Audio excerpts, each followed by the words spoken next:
Threaded. Love, late nights, and spreadsheet uprisings. Scene 1. Wrong portal, right girl. Rowan Raren Michelson. Overqualified, underpaid, burnt out brilliance. Ren's a force of competence trapped in a fluorescent-lit purgatory of municipal red tape. She's got sarcasm for days and a heart that still hopes, even if it pretends it doesn't. Victoria v. Karen Cross. Elegant menace. Business visionary with resting, don't touch me with that energy face. She's fighting to get her empire off the ground, but doing it in heels while dodging ancient boardroom dinosaurs who still think women should take notes, not make moves. Late night. Glow of laptop screens. Anonymous usernames. One wrong message lands exactly where it needs to. User. Burnt out but still building. Honestly, if I hear one more graying cretin in a too-tight tie, tell me I just need to smile more, while denying my permit request because my signature was 0.3 centimeters outside the box, I will start recruiting for the Valkyrie Rebellion.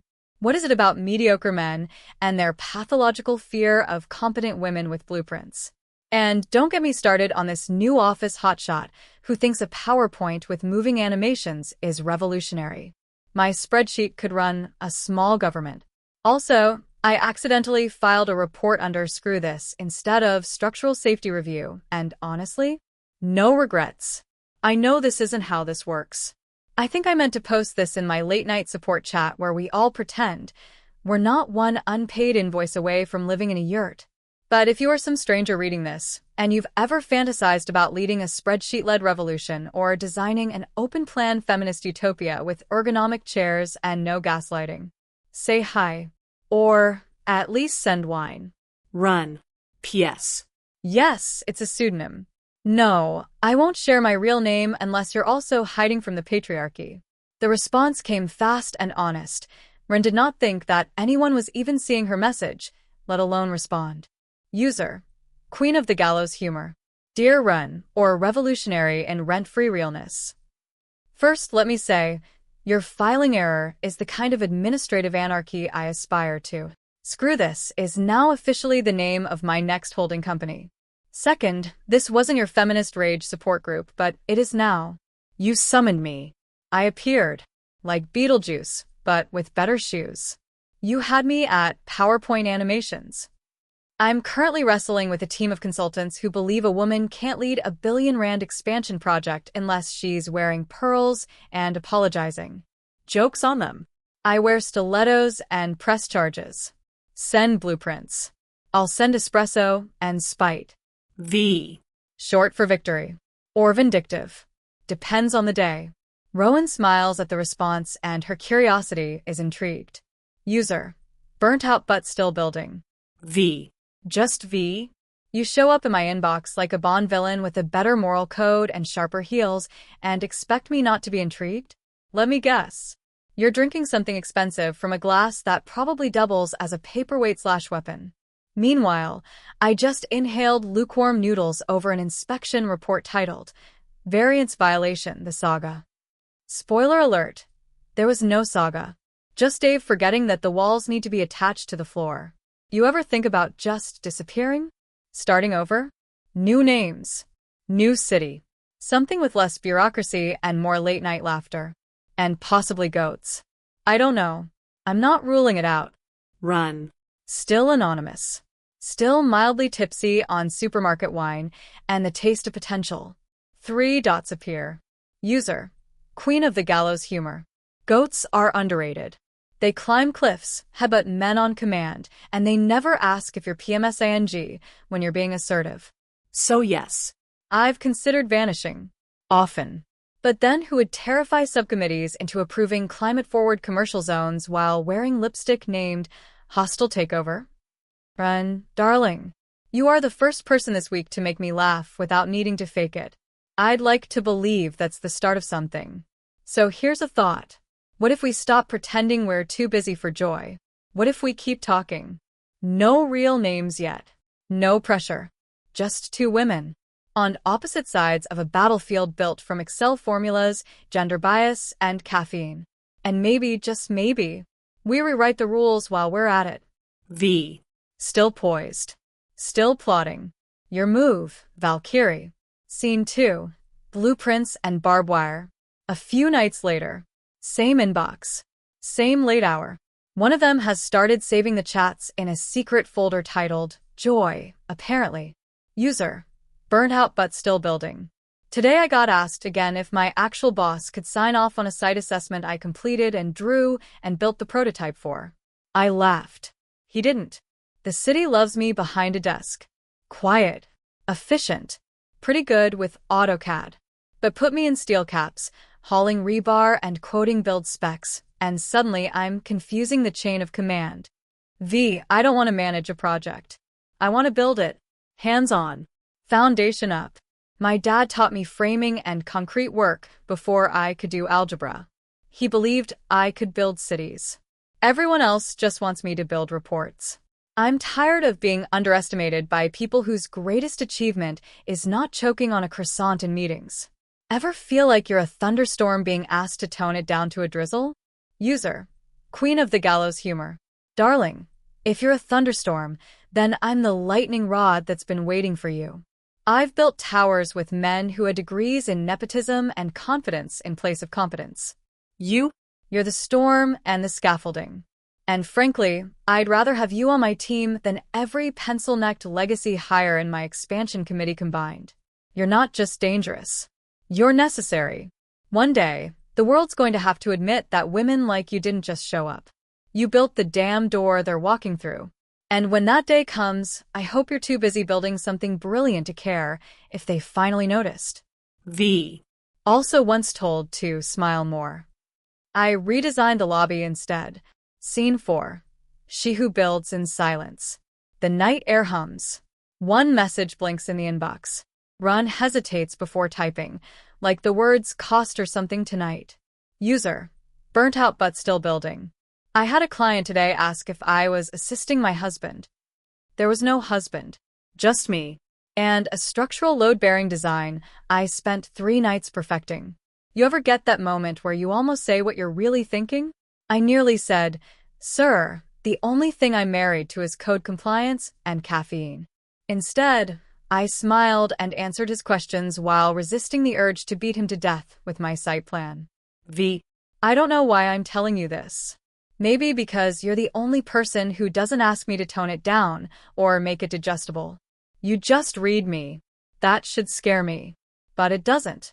And God help me, I kind of want to know what your voice sounds like when you're not leading boardrooms or writing metaphors like they owe you rent. Just saying. User. Queen of the gallows humor. I think about your hands. Not in the way men leer when a woman does something unexpected with confidence, but in the way I imagine them, steady, ink-stained, maybe a scar or 2 from sharp corners or someone else's stupidity. I bet your hands know how to hold things that matter. And if I'm being honest, which is terrifying and not my brand, I look forward to your messages like some people wait for miracles or paychecks. You're a stranger, and yet you're more real than half the people I know. So no, I'm not going to ask you to smile, Ren. But I'm going to ask for one thing.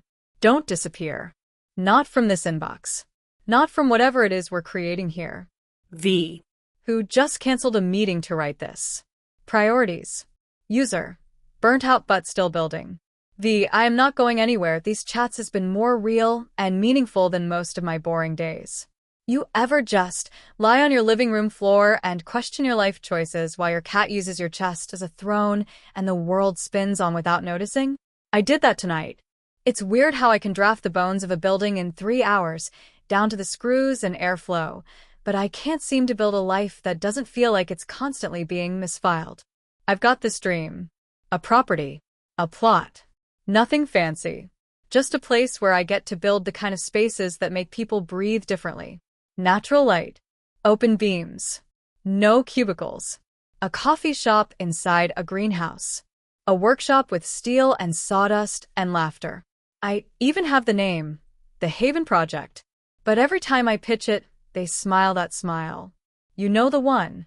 How cute. Another passion project from the girl with the potential. Sometimes I wonder if they'd take me more seriously if I wore a beard and had a dad named Gerald who golfs with their uncle. Anyway, sorry. This got real. Must be the wine. Or maybe it's just easy talking to you. User, Queen of the Gallows Humor. Don't apologize. Not for dreaming. Not for daring. And definitely not for wine. That place you described? I saw it. I felt it. You don't just build structures, Ren. You build sanctuaries. And they're not afraid of your dream because it's small. They're afraid because it's possible. You're not the girl with potential. You're the woman with plans. And for the record, if you ever build the Haven Project, I'd like a key. Not just to walk through it, but to help fund it. And maybe paint a wall. Badly. In heels. While pretending I'm not flirting with the architect. Boom. There it is. V cracked. Just a flicker. But a bold one. Scene 5. Voice notes and veiled truths. User. Burnt out but still building. Sends a voice note unplanned, just spilling. You know, I'm usually better with words on paper than speaking them out loud, but fuck it. Sometimes typing feels like screaming into a void, and this whole thing with the city, the glass ceilings, and the men who think my job is to smile and not build. It's exhausting. I just want to build something real, with my own hands. Not someone else's blueprints. Not someone else's limits. I want to make a mark that's mine. And yeah, maybe that sounds crazy, but maybe crazy is the only sane way left to be. Private thoughts, Ren. She stares at the blinking cursor, the little voice note just sent out into the ether. Her chest tight, her fingers trembling, not from fear exactly, but the raw weight of saying something true. Does she regret it? No. Does she want to pull it back? Hell yes. But maybe this is the first crack in the wall she's built. The first time anyone, might see past the hard hat and the sarcasm to the woman who's tired of hiding in blueprints and spreadsheets.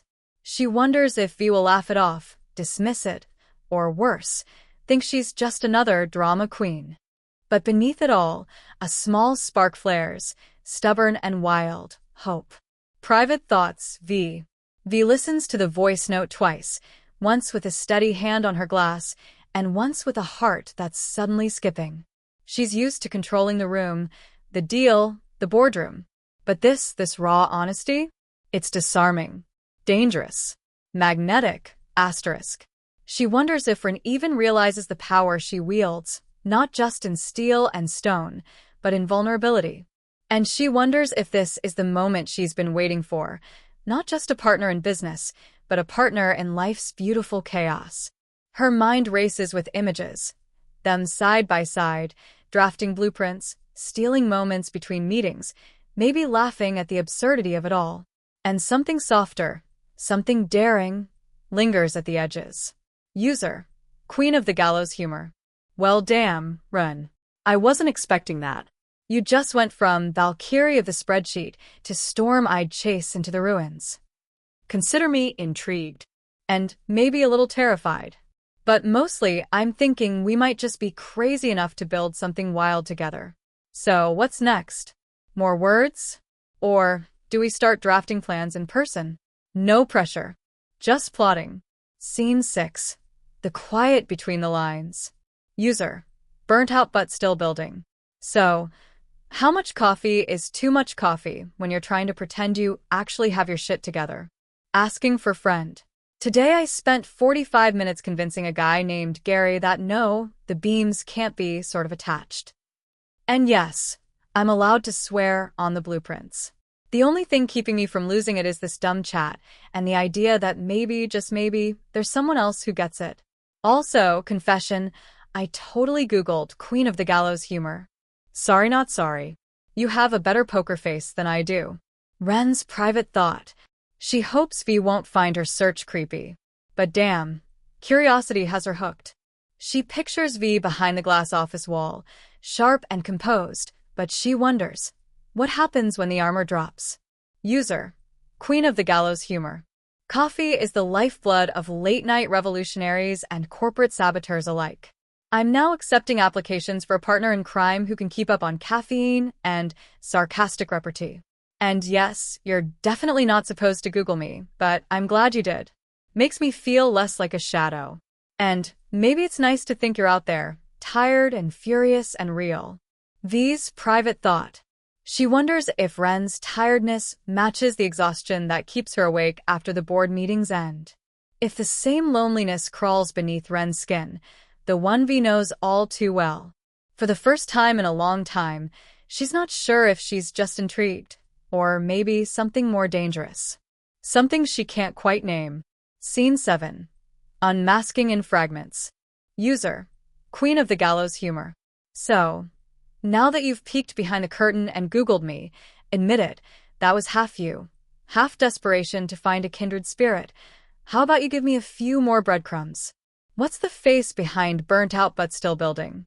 Describe yourself like it's a secret you want to share, but not quite ready to say out loud. I'll go first next time. Fair? V. V's private thought. She's fishing. Not just for a face, but for the truth buried behind the sarcasm and smoke. She wants to see the real Ren, the one not afraid to be cracked, maybe even broken, but still brilliant. User. Burnt out but still building. Burnout because some days I feel like I'm lighting fires just to keep the cold out, and still building because quitting isn't in my vocabulary, even if it means building my dreams out of broken pieces. Face. Well, I've got the kind of smile that's more don't mess with me than come hither, usually hiding behind glasses that have seen too many late nights and not enough stars. Hair? Let's say it's the color of the city at dusk, somewhere between storm clouds and hope. And hands? They're calloused enough to build, but soft enough to hold a sketchbook without ripping it. Your turn. Ren's private thought. She hopes she's not giving away too much, but the way V's words felt, like a promise more than a threat, makes her want to risk it. She pictures V, poised and confident, but wonders if beneath that armor there's a wild heart just waiting to be known. Scene 8. Reflections and Revelations. User. Queen of the Gallows Humor. Storm clouds and hope? Damn, Ren, you paint with words as well as you build with hands. All right, my turn. Face. A mix of midnight oil and moonlight, sharp angles softened by a lifetime of smiles earned in boardrooms that thought they could break me. Hair? Think raven's wing with just a hint of silver threading the edges. Battle scars or wisdom? You decide. Hands? Calloused from too many hard decisions, but always ready to reach out and pull someone up. And the smile? The kind that says, I've got you, even when the world tries to tear you down. You're not alone in this, Ren. And if you ever want to test that theory in person, I'm surprisingly good at coffee. And maybe even better at stubborn partnerships. V's private thought. She lets the words linger, hoping they reach beyond the screen, beyond the late-night chats. Hoping Ren hears the offer beneath the teasing, the promise of a hand to hold when the world grows heavy. Scene 9. Guarded Hearts and Brewing Courage. User. Burnt out but still building. Coffee, huh? I'd like to say I'm all in for mysterious strangers who double as caffeine experts and corporate saboteurs. But truth? I'm better at hiding behind a screen than facing the real world, or real people. Past me tried once. It didn't end well. So yeah, coffee sounds nice. But maybe is my safest word these days. I'm rusty at this, at letting someone in. Ren's private thought. She hates feeling this exposed. Like she's a blueprint laid bare with no walls to protect her. But V's voice, her words, they're different. Not threatening. Maybe even safe? Could she really risk it? User. Queen of the Gallows Humor. Maybe is a hell of a lot better than never. And rusty? That just means you've got a bit of shine waiting to break through. Coffee is low risk. Worst case, you hate my taste in music and I spill espresso on your blueprints. Best case? We find out whether two stubborn women can build something stronger than the sum of their scars. No pressure. Just a coffee. And if you bail, I'll send you a strongly worded email with a subject line. Valkyrie approves this message. Your call, Ren. V's private thought. She wants to say more. To offer promises she isn't sure she can keep. But instead, she sends a lifeline disguised as a coffee invite, hoping Ren will reach out. On her own terms, in her own time. Scene 10. Echoes of Maybe. User. Burnt out but still building. After a long pause. Just dots. Then a message. Okay. Maybe. But only because you promised not to spill espresso on my blueprints. And because maybe I'm tired of hiding behind screens. Ren's private thought. She feels the vulnerability like a slow-burning fire, terrifying and oddly comforting. She's stepping off the ledge, not quite sure if she'll fly or fall. User. Queen of the gallows humor. That's all I ask. No spills, no pressure, just two women trying to figure out how to build something real. And hey, if it goes sideways, I promise to provide excellent sarcastic commentary to soften the blow. See you soon, Ren. V's private thought. That single word, maybe, is the start of something. The softest crack in the walls she's been building around herself. And she's ready to meet Ren there. No armor, no pretense. Just two storms daring to collide. Scene 11. Blueprints, boardrooms, and broken timelines. Morning light filters through Ren's cramped apartment. Her phone buzzes incessantly. Blueprints scatter the table. The city's noise leaks through the window.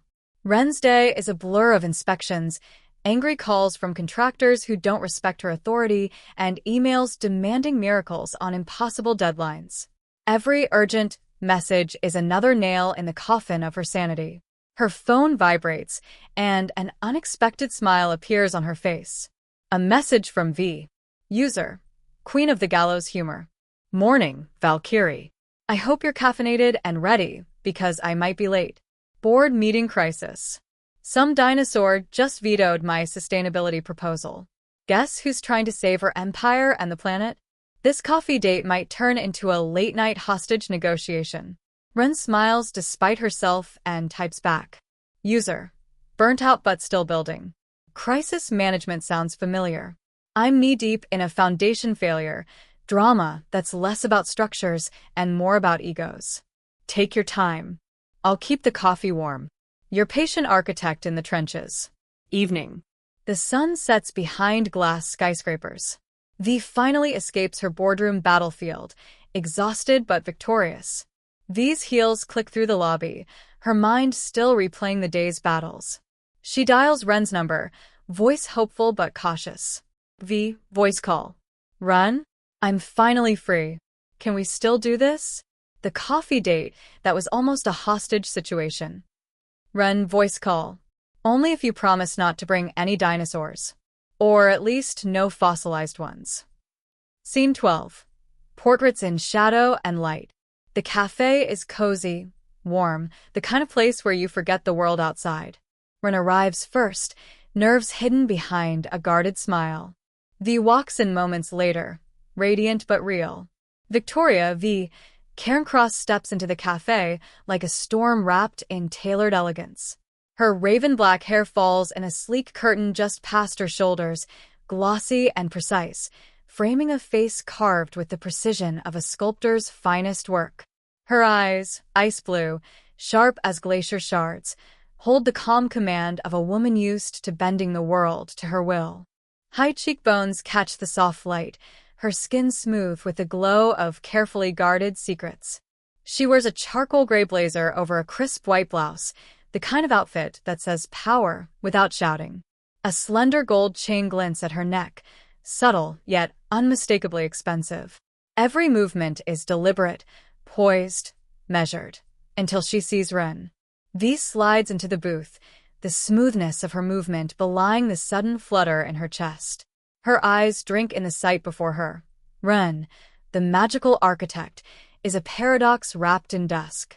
There's a strength in the way Ren holds herself, even in nervousness, a steady pulse beneath the surface like the heartbeat of a city waiting to be built. Her hair tumbles in soft waves, imperfect and real, catching the light in smoky shades that shift with every tilt of her head.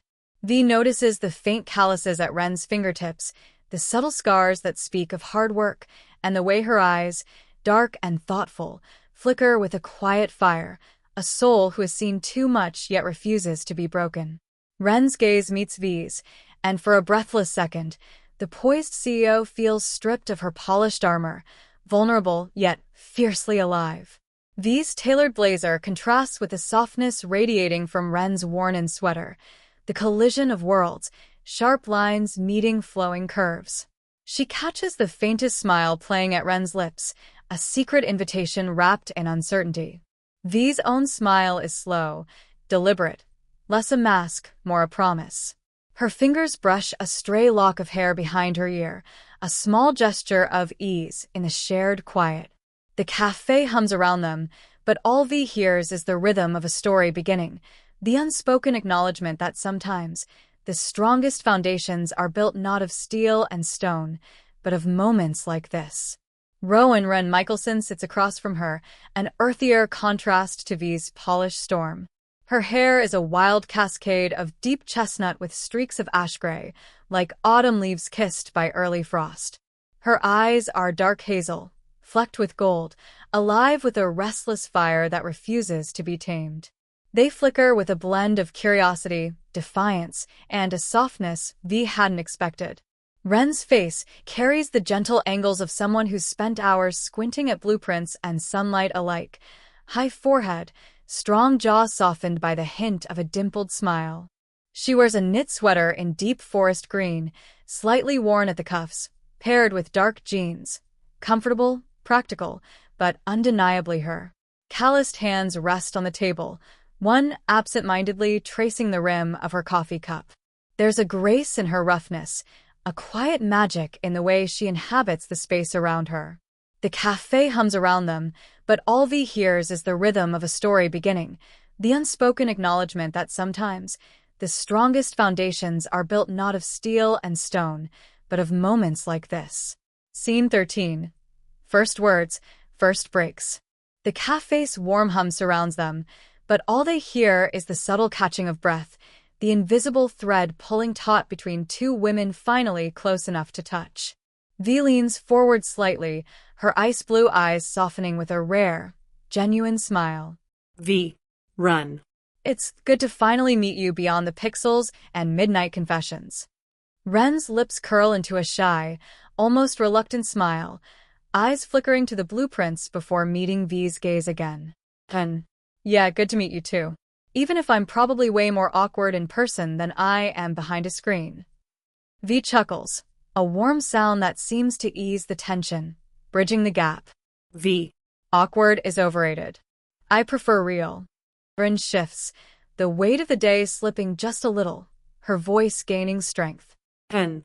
I wasn't sure if I could do this. Meet someone like you. Someone who actually gets it. V's gaze holds steady, her voice low but steady. V. I'm not some perfect CEO stereotype, Ren. I'm just a woman who's tired of pretending and ready to build something that matters, with the right partner. Their eyes lock again, the fragile walls between them cracking just enough to let hope and something warmer seep through. Scene 14. Building bridges. The coffee between them grows cold, forgotten, as their voices fill the space with warmth and a rhythm all their own. V. So tell me, Ren, what's the story behind the Haven Project? Because I have a feeling it's more than just blueprints and coffee shops. Ren smiles, the dimple in her cheek deepening, eyes lighting up with a spark that's been buried beneath years of doubt. Ren, it's about creating spaces where people don't feel trapped. Where they can breathe. Where chaos isn't something to fear but to embrace. A place that's alive, not just functional. V nods slowly, captivated. V. That's beautiful. And rare. Most people build cages disguised as offices and boardrooms. Ren chuckles softly. Ren, yeah, well, I guess that's why I'm not like most people. But the city? They want timelines, permits, and market standards that kill the soul of the project before the first brick's laid. V. I get that. Tried pushing a green initiative through a room full of old-school fossilized minds today. Felt like yelling at a stone wall. They share a laugh, the kind that bridges years of frustration and unspoken understanding. And maybe that's why this connection between us works. Because we both know what it means to fight for something real, in a world that insists on playing it safe. V reaches out, fingertips brushing lightly against Ren's hand, a fleeting touch, but enough to send a jolt through the quiet cafe. V. To building something that lasts. Together. Ren meets her gaze, a smile spreading, hopeful, fierce, and a little bit wild. Ren. To building bridges, not walls. Scene 15. Deep currents and shared dreams. The cafe fades into a soft blur as their conversation takes on a different rhythm, more intimate, more raw. Ren. Her voice quieter, edged with old wounds. I wasn't always like this.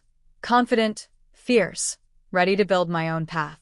I used to hide behind plans and deadlines because the world wasn't ready for a woman who did both architect and builder. V's gaze never wavers, gentle but steady. V. I know that feeling all too well. Being the only woman in the room, having to prove twice as much just to be heard once. Ren exhales, a mix of relief and regret. Ren, my last project, I poured everything into it, only to have the board strip me of control. Said I was too ambitious, too unconventional. They didn't see the vision, just the risk.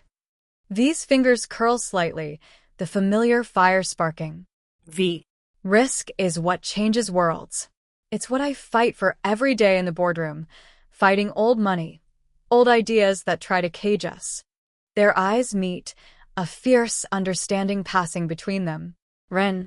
So maybe this accident of coffee and midnight chats, it's not an accident at all. Maybe it's the start of something neither of us dared hope for. V smiles, a spark of possibility lighting her eyes. V. I've got the resources, the networks. You've got the vision and the know-how. Together? We could build more than buildings. We could build a legacy. Ren's smile deepens, a fire kindling in her soul. Ren. A legacy that breaks down walls, builds bridges, and invites the chaos in, because that's where the magic lives. They raise their coffee cups, a silent toast to dreams now shared, paths converging, and a future forged in both fire and silk. Scene 16.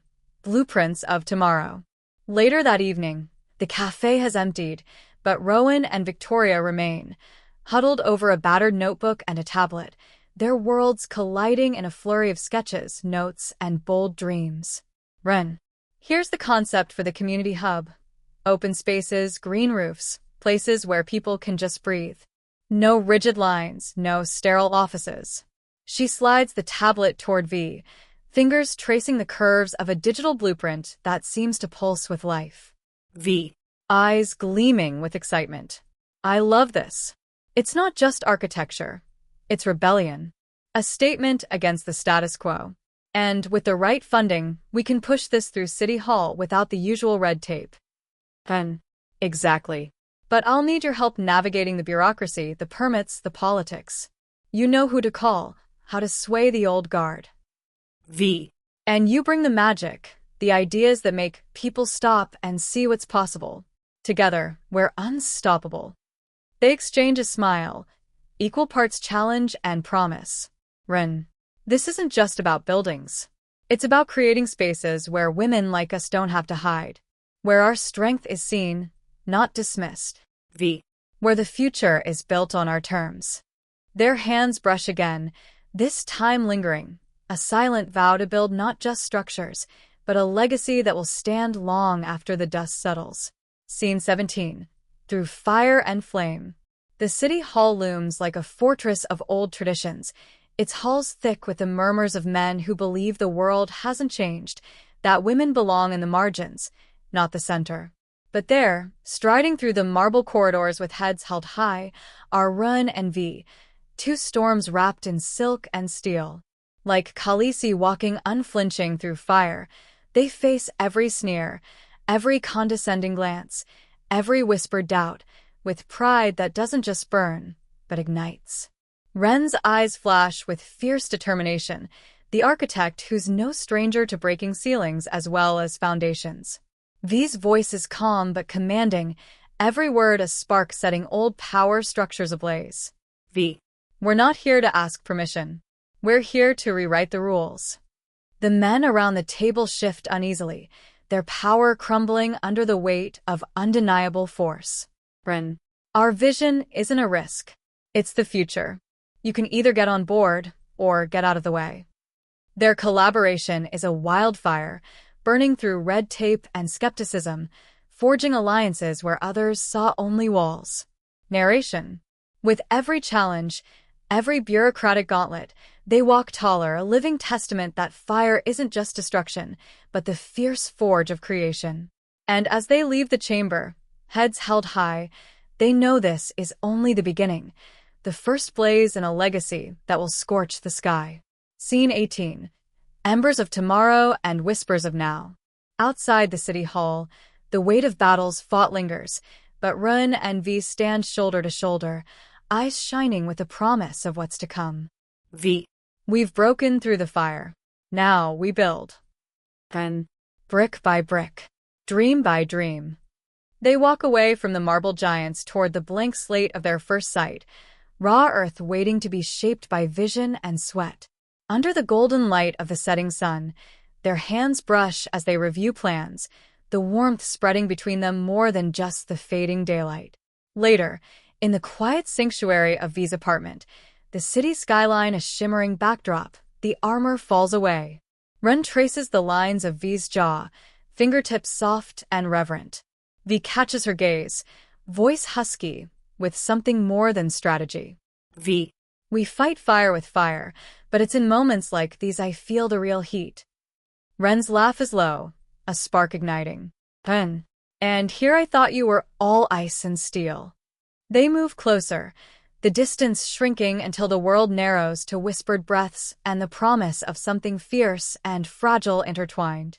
Their kiss is slow, a merging of strength and softness, an unspoken vow that whatever the storms ahead, they'll face them as one. Scene 19. Stolen nights and quiet confessions. The city's pulse fades outside the window, replaced by the soft cadence of whispered words and the gentle brush of skin against skin. In the sanctuary of V's apartment, shadows dance across the walls as they lie tangled, the warmth between them a shield against the cold outside. Ren. Voice barely more than a breath. I never thought I'd find someone who sees me. Not just the architect, not the fighter, but all of it. The cracks, the chaos, the mess. V's fingers trace the curve of Ren's collarbone, a silent promise. V. I see you. Every part. The strength, the scars, the beauty you try to hide. Ren's eyes glisten in the dim light, a rare softness breaking through. And sometimes I'm scared that this fire between us will burn too bright and leave me ash.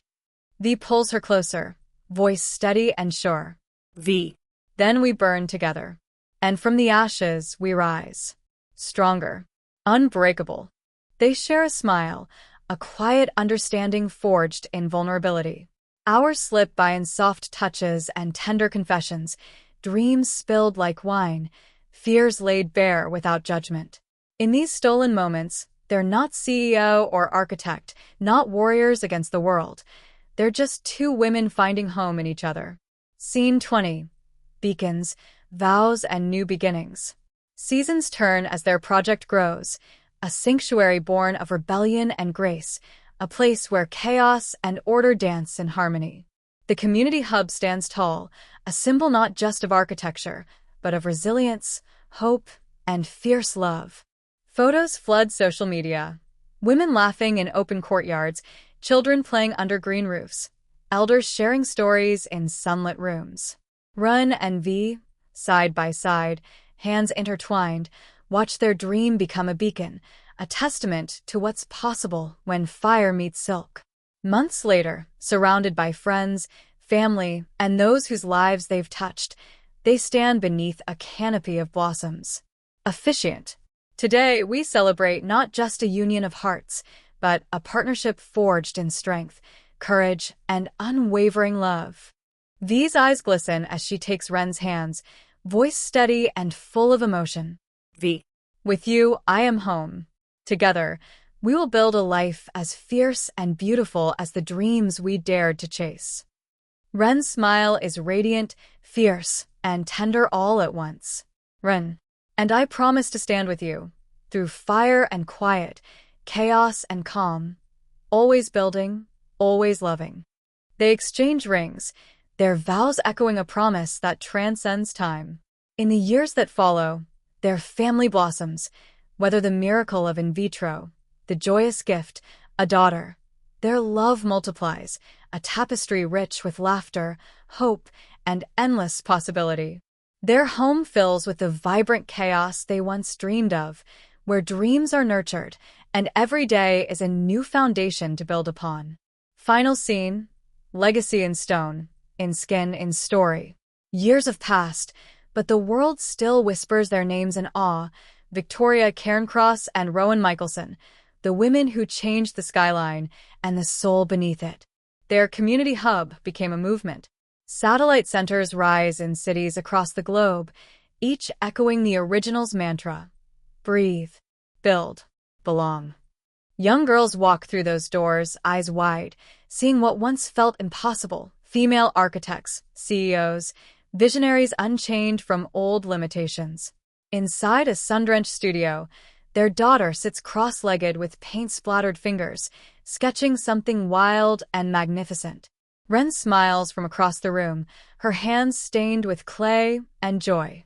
V steps in from a meeting, her blazer now traded for soft linen and a lighter presence, but her voice still carries that same quiet power. Their home is filled with the hum of life, laughter, debate, music, mess. It is beautiful and imperfect, and their legacy is not just in steel beams and concrete paths. It is in the way little girls now say, "I want to be like them." It is in the architects who dare to be poets, the CEOs who lead with heart. It is in love that never asked for permission, only space to be. On the wall of their very first project, engraved in bronze, are the words, "Built by fire and love, for all who dream loudly." And as the sun sets on another day, Ren and V sit side by side, fingers entwined, watching the light dance on glass and green. Silent for a moment. Then, "Ren, did you ever think a wrong message could lead to all this?" V. Smiling. No. "But I've never been more grateful for a mistake in my life." They laugh, kiss, and lean into the twilight. The world they built doesn't just stand. It breathes. The end.